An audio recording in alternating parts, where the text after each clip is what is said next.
And now how scientists are working on improving weather forecasts in futurists. In August 2002, after weeks of hot, dry conditions, the weather across Central Europe finally broke. Torrential rain fell for a week, sending water surging through the river systems of Germany, Russia, Austria and the Czech Republic. Thousands were evacuated. At least 90 died. In the historic city of Dresden in eastern Germany, the River Elbe rose to a level of more than 9 meters.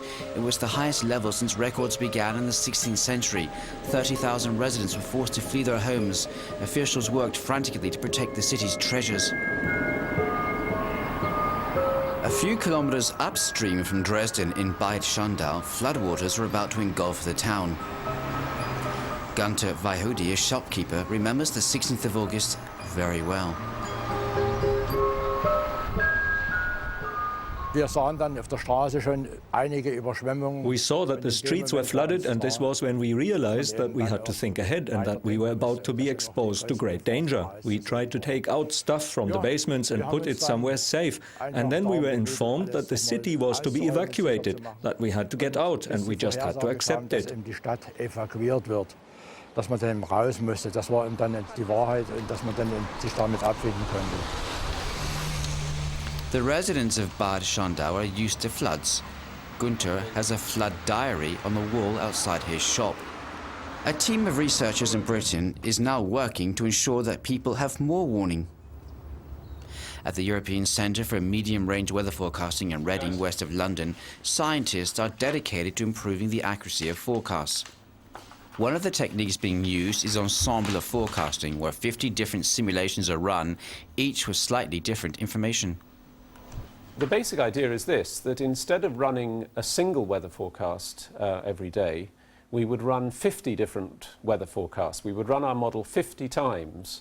If all the 50 ensemble members agree with one another perfectly, then the person that's using the forecast will know this is a forecast that we can have confidence in, we can rely on it. If the forecasts are different, we can't be certain that this severe event will happen, but if they happen in 20 out of the 50 forecasts, that gives the user a warning, actually, of the risk of a severe weather event.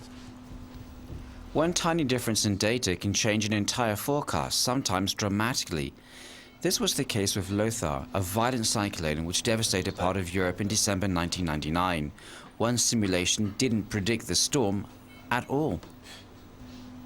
What this shows are two weather maps, and by eye they look identical, but they are very slightly different from one another because they have these uncertainties in the observation. Now, as we start to get into Boxing Day, then something very dramatic happens.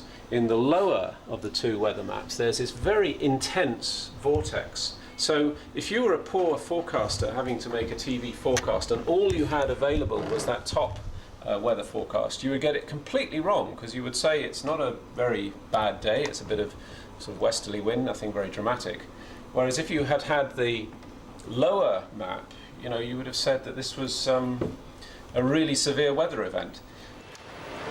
The factors which influence weather are not confined to countries or even continents, so the plan is to link world weather centres to arrive at a truly global forecast. This is the aim of Project SIMDAT, an initiative that will allow users to access world weather data from several sites. Baudouin Raoult runs the Weather Centre's Data and Services section. What we try to achieve is to create a one-stop shop to allow users to discover meteorology data, which is scattered over several sites. They will find the relevant data sets, and then through the same portal we'll be able to retrieve data which is remotely stored over the network. Hundreds of millions of pieces of information are required for accurate forecasting, and a recent initiative by the European Commission is proving itself invaluable. Called GEON2, it's a high-speed information network that uses optical fiber to connect scientists globally. What is really required is speed, because the volumes we are dealing with are very large. We are talking about hundreds of gigabytes. So what GEON2 gives us is really the ability to provide a fast delivery mechanism of this large amount of data that the meteorological world requires. Back in Dresden, the city is preparing for more floods. Part of the outlying city is protected by dikes, but the old city is a different matter. The authorities are planning a series of measures to protect the ancient buildings. Frank Frenzel is part of the Dresden Flood Protection Task Force. You see here a model of the future protection line, which will shield the inner city of Dresden and two parts, Friedrichstadt and Wilsdruffer Vorstadt. We will use the old wall of Dresden from the old times, and we will build a sandstone construction on top of it in future years. This will provide protection up to a water level of the Elbe of 9 meters. Should the Elbe rise higher than 9 meters, we will be able to provide protection by putting up these mobile barriers. However, for this we need time, because we need specialized personnel and time to do this. This is why an early warning system is essential for the city of Dresden. Bedarf geschulten Personals und auch Zeit. Insofern ist eine rechtzeitige Vorwarnung für die Stadt Dresden essentiell.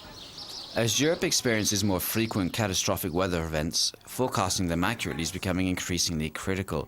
The Environment and Geology Agency is responsible for flood warnings for Saxony, a region of 15,000 square kilometers, including 7 river catchment areas. Weather forecasts are very important for us because in our small area floods develop very quickly, and it is very important to know early on how much water will be coming down and where exactly this water is going to come down so that people living in this area can be warned. One of his responsibilities is Bad Schandau. Due to its position in a narrow river valley, early warning is the only defense for its citizens, something they didn't have 5 years ago. Dort war es sehr unbestimmt. It was very unclear what would happen. There were no exact forecasts. Neither were we able to say what level the water would reach, which is important to us for saving our valued possessions. At the end, you really could say that we were left in the air. So, dass man am Ende wirklich sagen konnte, es war etwas in der Luft hängen. According to many experts, bad weather events are set to increase in both number and severity. Weather systems will actually become more and more intense and severe. And so an ability to forecast these severe weather events ahead of time becomes a more and more important aspect for society to be able to adapt to climate change. Through the SIMDAP project and the GEONT 2 network, the European Weather Centre offers researchers easier access to a pool of data, allowing them to provide even more accurate alerts of severe weather events.